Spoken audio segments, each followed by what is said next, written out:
কমপক্ষে 150 কিলো দূরে, সেই জন্য আমারও আসতে দেরি হয়েছে। তারপরে যখন আসবো দেখি বিদ্যুৎ চলে গেছে, তারপরে নেতৃবৃন্দকে লিঙ্ক করার পর তারা অবশ্য দিয়েছেন বিদ্যুৎ, এই জন্য তাদেরকেও ধন্যবাদ জানাই।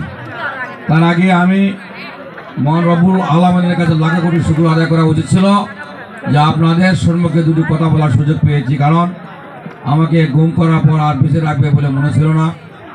তারপরও মহান রব্বুল আলামিনের অশেষ কৃপায় আমাকে বেঁচে রেখেছে। এই জয়পুরের মধ্যে সবচেয়ে বিএনপি করতে গিয়ে মামলা, হামলা এবং ক্ষতিগ্রস্ত আমি বেশি। যাই হোক, এই মুখ্যমন্ত্রী যে কথা বলতে পারছে সেটাও সৌভাগ্য। বিগত এই 16 বছরে হায়না ফ্যাসিস্ট সরকার কর্তৃক এমনইভাবে আমাদেরকে উপর স্টেম রোলার চালিয়েছিল যে আমরা কোনো জায়গাতে গিয়ে যদি কোনো কথা বলতে চাই, কোনো মিটিং করতে যাই, সেখানে কথা বলতে দেওয়া হয় নাই। যেখানে লাশ বাইরে হওয়ার পর আমি জামতলি কয়েকজন লোককে বলেছি, সঙ্গে সঙ্গে পুলিশ র্যাব দিয়ে আমাকে ধাওয়া করেছিল। যাই হোক, দেশের ইতিহাস বলতে গেলে অনেক সময় লাগবে। একটা কথা যে আমাদের দেশটা সুন্দর, সব মানুষও সুন্দর, নাগরিকত্ব সঠিক অধিকার চায় তার নাগরিকগণ, কিন্তু আমরা অনেক রক্তের বিনিময়ে একটা স্বাধীন সর্বমত রাষ্ট্র পেয়েছি। অনেক মাদের বোনদের 3 লক্ষ মা বোনদের সংগ্রামের কারণে আমরা একটা স্বাধীন সর্বমত রাষ্ট্র পেয়েছি।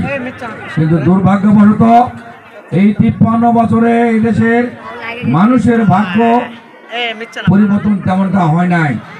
যখনই বাংলাদেশ জাতীয়তাবাদী দল ক্ষমতা আসছে, চক্রান্ত করে কিভাবে সরানো হয়েছে, শেষ পর্যন্ত তাদেরকে ক্লিয়ার ক্ষমতাটা হস্তান্তর করতে দেওয়া হয় নাই।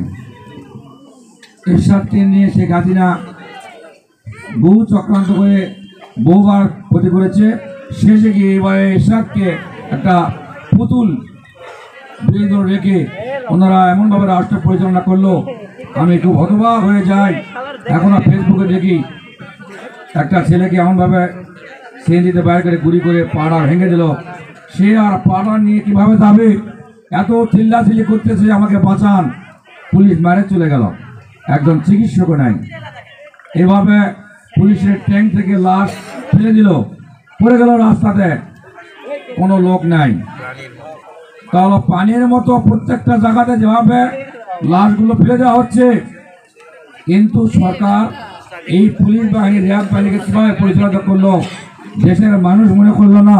তাহলে কি আমরা এত কষ্ট করে এদেশের মানুষ অনেক রক্তের বিনিময়ে 53 বছর আগে স্বাধীন এবং সর্বতন্ত্র রাষ্ট্র নিয়ে আসলো, এই সকল মানুষের লাশ দেখানোর জন্য? এটা আমরা ধিক্কার জানাই। অনেক আন্দোলন করা হয়েছে, অনেক মামলা খেয়েছি। তারেক রহমানের নেতৃত্বে এই বাংলাদেশে বহু আন্দোলন হয়েছে। শেষ অবধি ছাত্র জনতার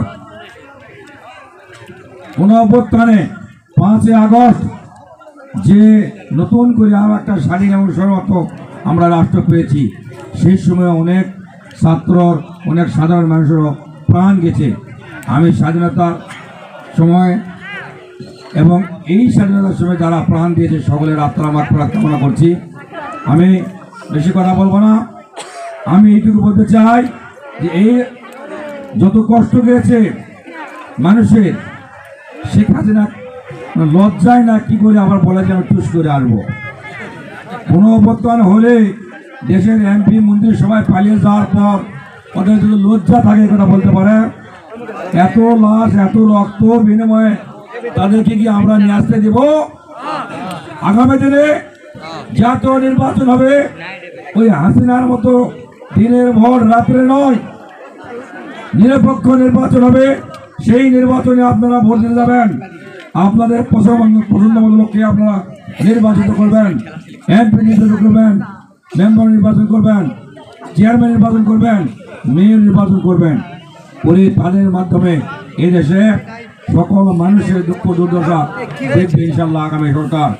ইনশাল্লাহ আপনাদের সহযোগিতায় বাংলাদেশ জাতীয়তাবাদী দল আগামী নির্বাচনে অংশগ্রহণ করে আপনাদের ভোটে দাঁড়ায় বিএনপি ক্ষমতা ইনশাল্লাহ আসবে। আমরাই এই জয়পুরের মধ্যে ইনশাল্লাহ ক্ষমতায় আসবো, দায়িত্ব থাকবো এবং আপনাদের যত সমস্যা ইনশাল্লাহ আমরা সমাধান করবো।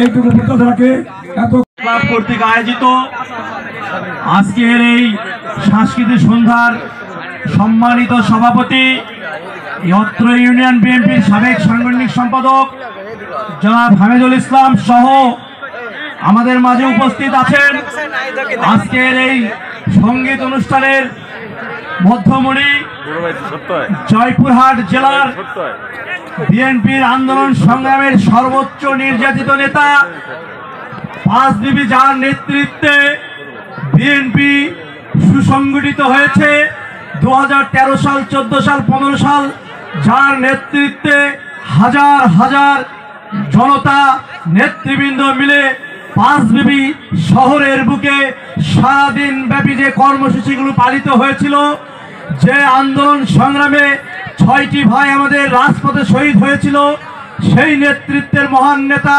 জনাব আব্দুল গফুর মন্ডল সহ উপস্থিত আছেন পাঁচবি উপজেলা বিএনপির সাবেক যুগ্ম সম্পাদক অধ্যক্ষ নওশাদ আলী।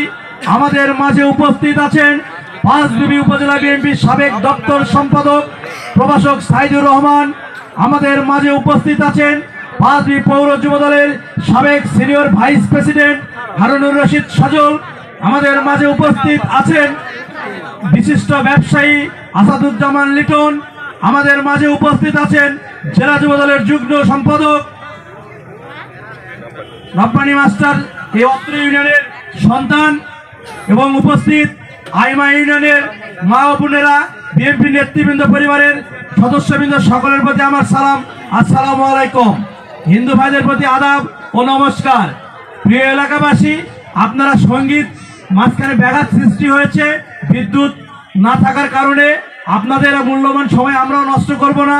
যেহেতু আপনারা গান শুনতে এসেছেন, আমাদের বক্তব্যটা খুব একটা আপনাদের কাছে ভালো লাগবে না, কিন্তু আমরা শুধু আপনাদের মাঝে পরিচিত হওয়ার জন্য এসেছি। 16-17টি বছর ধরে আওয়ামী লীগের দুঃশাসনে নিষ্পেষিত হতে হতে, নির্যাতিত হতে হতে, কারাবরণ করতে করতে আপনাদের মাঝে আসার সুযোগ হয়ে যায়নি। আজকে বিগত 5ই আগস্ট ছাত্র জনতার ঐক্যবদ্ধ আন্দোলনে ফ্যাসিস্ট আওয়ামী সরকারের পতন হওয়ার পর আজকে আপনাদের সামনে এসে নিজেকে তুলে ধরার জন্য সুযোগ পেয়েছি।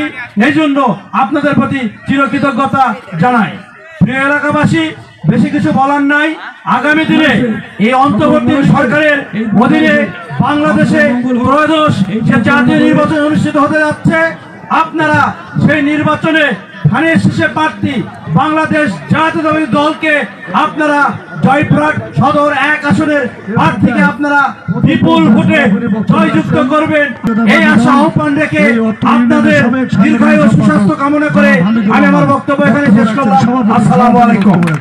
এই এলাকার মানুষের আয়োজনে এই আয়োজিত অনুষ্ঠানের সম্মানিত সভাপতি আমাদের সহযোগিতা জনাব হামিদুর রহমান, উপস্থিত আজকের অনুষ্ঠানের প্রধান আকর্ষণ, প্রধান ব্যক্তিত্ব, প্রধান অতিথি আমার সামনে উপস্থিত আসসালামু আলাইকুম অত্র ইউনিয়নের ভাই ও বোনেরা, আসসালামু আলাইকুম।